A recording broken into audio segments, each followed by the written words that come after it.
sur votre aura de deux façons. Même il y a trois façons. Par la pensée, par l'imagination,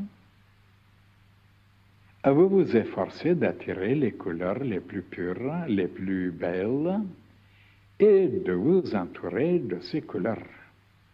Mais en réalité, c'est là un effort un peu factice et dont l'effet ne durera pas longtemps si vous n'essayez pas en même temps de pratiquer les vertus auxquelles ces couleurs correspondent.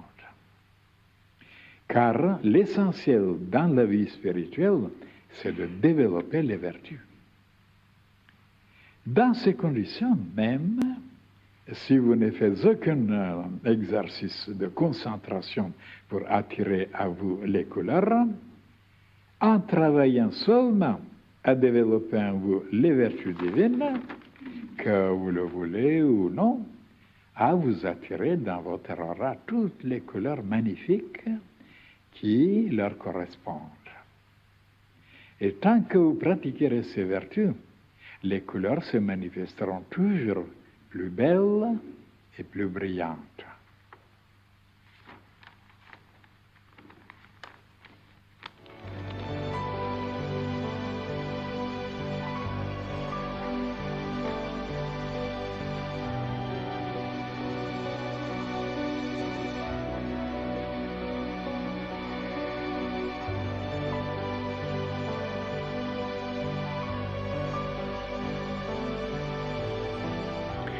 Vous pouvez vous souvenir, mes chers frères et sœurs, que dans le passé, j'ai touché aussi la question de l'aura. Qu'est-ce que c'est l'aura? De quelle utilité ça peut être? Et comment on peut l'agrandir, l'élargir, la purifier, ainsi de suite. D'ailleurs, il n'y a pas de sujet que je n'ai pas touché pendant 45 ans. Tout ce qui est le plus important, le plus nécessaire, le plus indispensable, le plus important, eh bien, je l'ai touché, je l'ai expliqué seulement. Voilà. Il vient auprès de moi beaucoup de frères et de sœurs. Ils n'ont rien lu. Il y a déjà combien? 40, 44 ou 45 volumes. Et ils me posent des questions. Comment se développer, comment penser, comment se comporter. Oh, ils n'ont pas trouvé leur chemin, ils ne savent pas où ils sont dans le brouillard. Alors je leur dis ceci. Mes chers frères et sœurs, je voudrais vous aider, je voudrais vous éclairer, répondre à vos questions. Mais écoutez, dans quelques minutes, c'est impossible de vous révéler tout, de vous enseigner tout, de vous présenter tout, parce que c'est immense, c'est beaucoup, c'est trop, dans plusieurs volumes. Pourquoi vous n'avez pas voulu les chercher, les trouver dans les livres? Et vous voulez maintenant que je vous révèle tout dans quelques minutes. Mais c'est impossible. Mais même si j'essaye de résumer, de condenser, vous ne pourrez pas me suivre, vous ne pourrez pas me comprendre. Voilà pourquoi je vous dis, alors tâchez de jeter un regard de tout ce qu'on a déjà révélé. Et vous verrez qu'il n'y a pas un problème qui est abandonné, qui est laissé de côté. Alors j'ai présenté toutes les méthodes les plus efficaces, les moyens les plus puissants pour résoudre tous les problèmes, les chagrins, les tristesses, les complications, les problèmes. Mais alors pourquoi vous ne vous intéressez pas, je dis? Vous voulez que je vous donne tout? Eh oui, bien sûr, je peux vous donner. Mais il faut que vous puissiez savoir mastiquer. Parce qu'il y en a beaucoup, par exemple, ils demandent que je construise leur maison. Et non. Je dis, voilà, il y a des règles dans cette science initiatique. Je peux vous donner.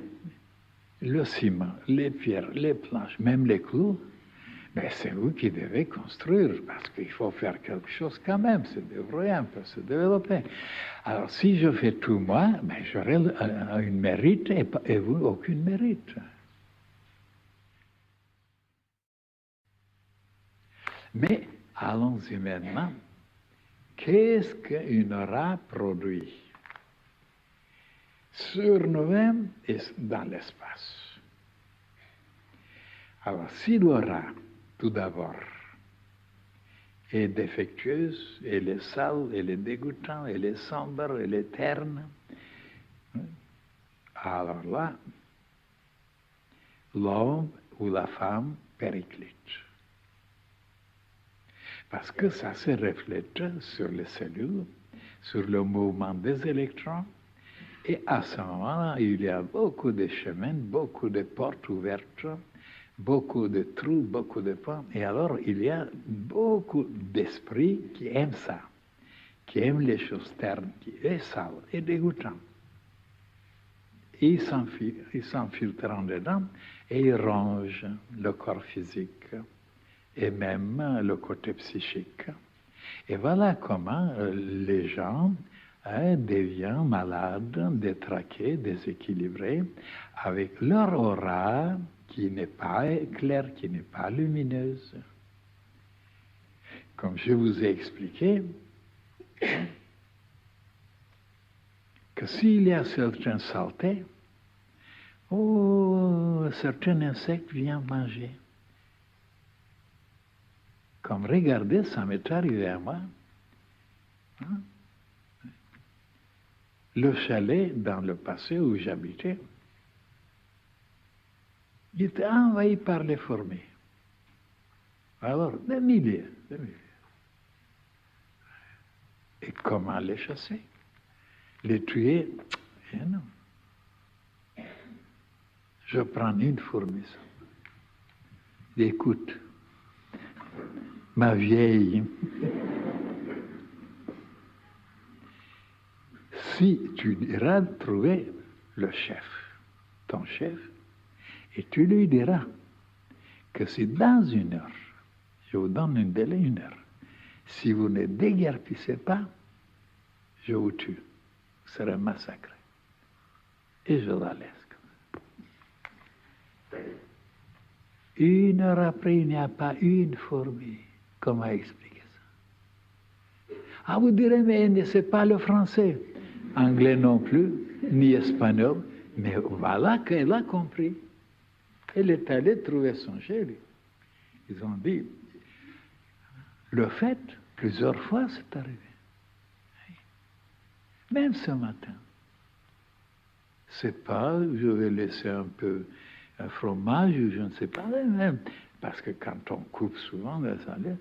Oh, et je vois des fourmis qui mangent ça. Je fais la même chose. Je ne veux pas vous tuer, mais allez. Et ils sont disparus. C'est la même. Il faut parler. Même aux arbres, il faut parler.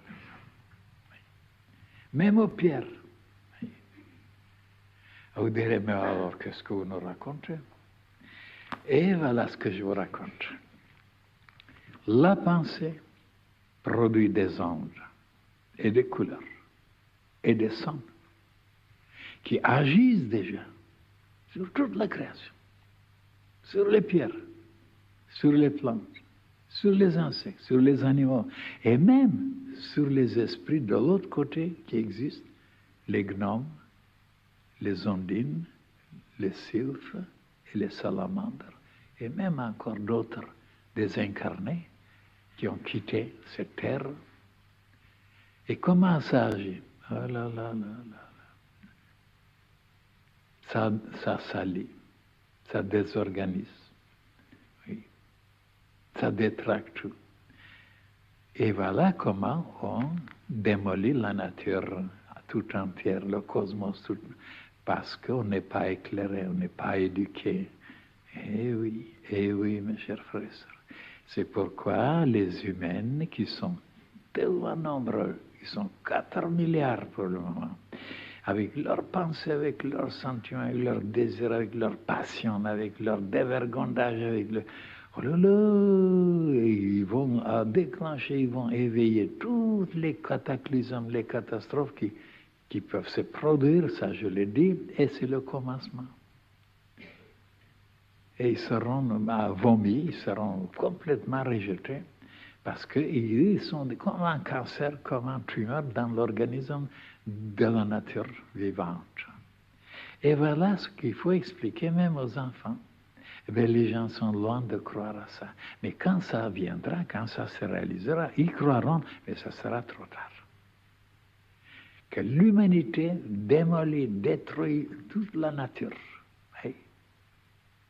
Sans se rendre compte qu'elle est vivante, elle est consciente, elle est intelligente. Ah non, non, non, non, non, non, il n'y a que les humains qui sont intelligents. Tout le reste, c'est stupide, c'est non intelligent, c'est idiot. Et vous voyez combien ils se trompent. Tout est intelligent dans la nature. Oui. Même les plantes.